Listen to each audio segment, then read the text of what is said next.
Prince. Kaya pwede ba tumahimik na lang kayo? Ano ba problema ng babaeng yan? Naiingit ka lang yata eh. Di sumigaw ka rin. Akala mo kung sino ka, ha? Dahil sa mga baliw na fans na kagaya nyo, kaya nasisira ang practice ni Prince. Captain, nakikipag-away na naman si manager sa mga fans. Hindi niyo yan mapipigilan. Tignan niyo si Junjun kung gusto niyo malaman. Trisha, magalit ang mga yan sa'yo. Pag hindi ka tumigil, baka saktan ka nila. Wala akong pakialam. Trisha naman. Bakit ba puro ka nalang daldal dyan? Ang dapat sa'yo, nagpa-practice ka. Kasi hindi ka pa magaling. Eh kung magkaroon ka ng laban, magiging pabigat ka lang kay Prince. Tama ka. Trisha, tumigil ka.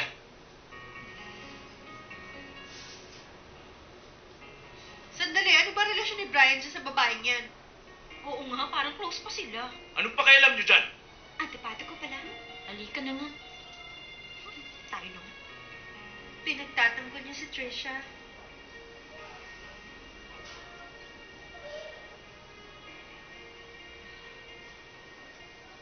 Louie! Pwede ka makausap? Sige.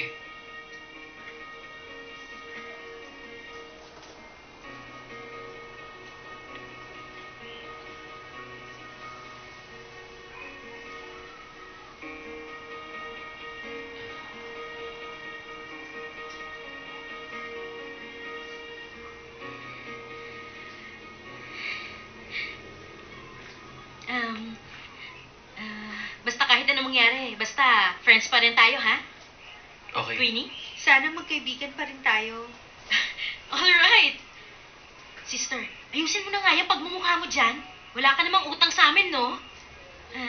At ikaw naman, alam mo ba na hindi magandang magmukmuk pa riyan para sa nakaraan? Sige ka, mahihirapan ka mag-move on. Alam ko.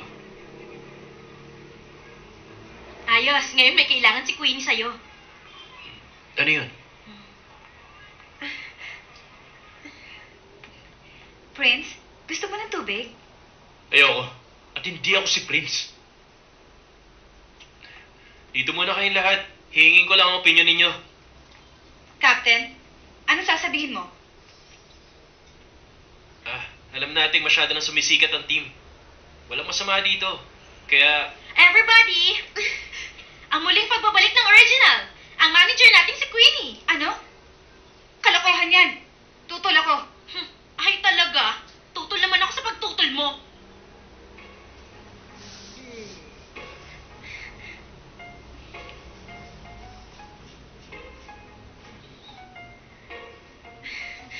Teka, Lizette. Easy ka lang. Huwag mong kalimutan. Pangit ang pagbibitiw ko rito. Tumahimik ka nga. O baka naman gusto mong manalo yung si Bruha. Pero pinabayaan ko na sila. Sige ka, maago niya si Brian.